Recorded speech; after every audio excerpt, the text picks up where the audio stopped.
silakan duduk. Selamat pagi Ibu, perkenalkan saya Bidan Berita yang juga pada pagi hari ini. Ada yang bisa saya bantu? Gini Bu Bidan, saya kesini ingin mengetahui cara pengasuhan bayi sehari-hari yang benar. Baik, di sini nanti saya akan memberikan edukasi bagaimana cara merawat bayi. Ini siapa? Nyonya M, Umurnya Ibu 25 tahun.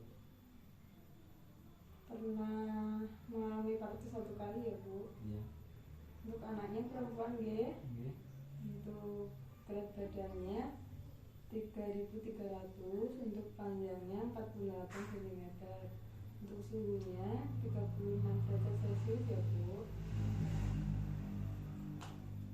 Sebelum dilakukan tindakan, apakah Ibu sudah bersedia? Sudah. Kalau sudah, saya izin untuk menjaga privasi dan mencuci tangan ya Bu. Iya. Menutup pintu dan tirai. Mencuci tangan 6 langkah.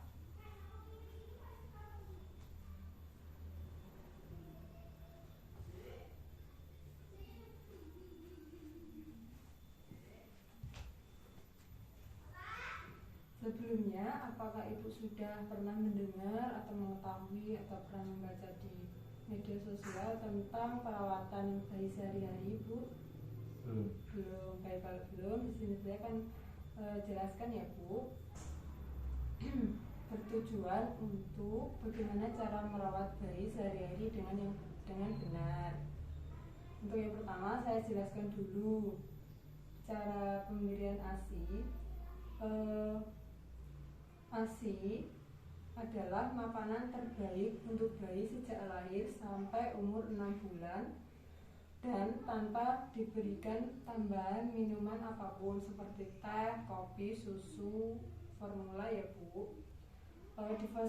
Difokuskan untuk bayi diberikan ASI eksklusif selama 6 bulan penuh. Berikan ASI eksklusif ini dengan sesuai keinginan bayi, paling sedikit 8 kali sehari ya Bu. Anjurkan untuk menyusui bayinya sesering mungkin sehingga mencukupi kebutuhan bayi. Selanjutnya, Ibu yakin bahwa kolostrum itu yang disebut dengan susu beberapa hari pertama kelahiran,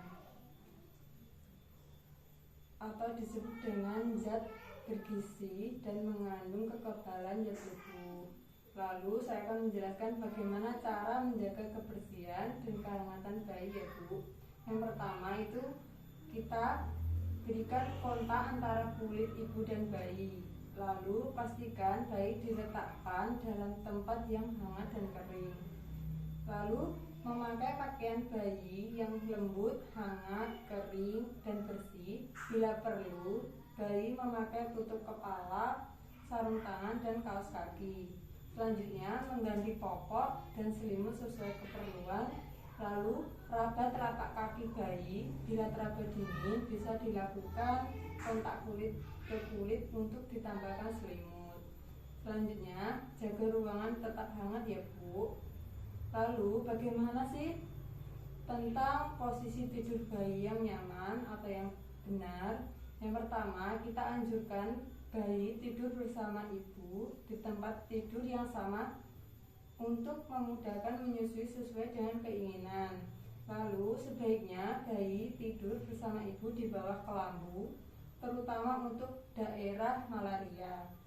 Setelah itu, posisi tidur bayi yang dianjurkan adalah terlentang atau miring, tidak dianjurkan untuk tidur tengkurap terleni tanpa pengawasan terus-menerus. Lalu, untuk perawatan tali pusat pada ibu dan keluarga yaitu dengan mencuci tangan dan sesudah atau sebelum melakukan perawatan tali pusat. Setelah itu, jangan membungkus puting tali pusat atau mengoleskan cairan atau bahan apapun ke putung tali pusat.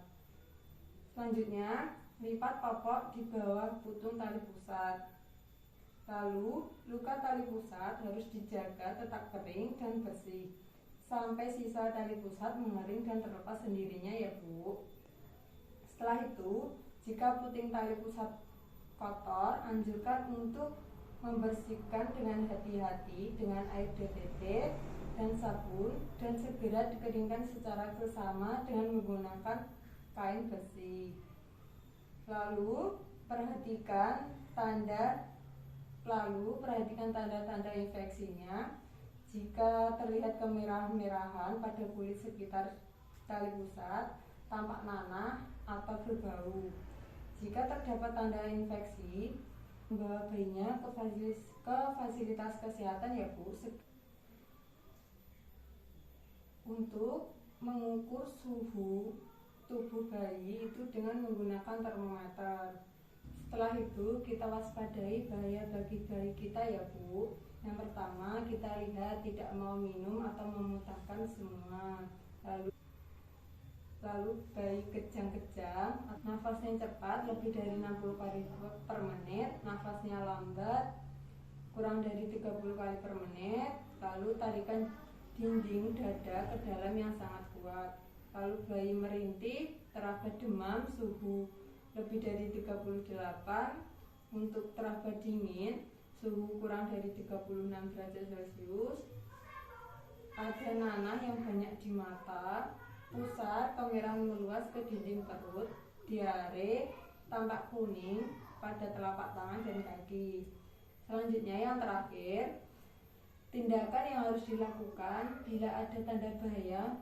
Menjelaskan bila terdapat salah satu tanda bahaya, ibu atau keluarga segera membawa bayi ke tenaga kesehatan ya Bu.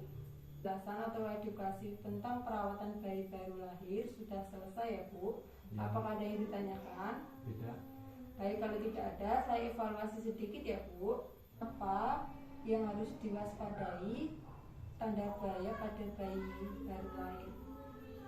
Contohnya nafas cepat lebih dari 60 kali per menit, nafas lambat kurang dari 30 kali per menit, merintih, teraba demam, dan lain-lain. Betul sekali Ibu, berarti Ibu sudah paham. Sudah. Terima kasih. Baik, kalau sudah tidak ada yang ditanyakan, terima kasih atas kunjungannya Ibu. Sama-sama.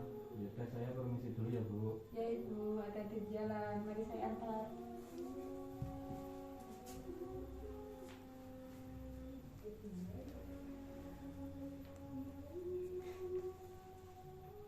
Selanjutnya bidang melakukan dokumentasi.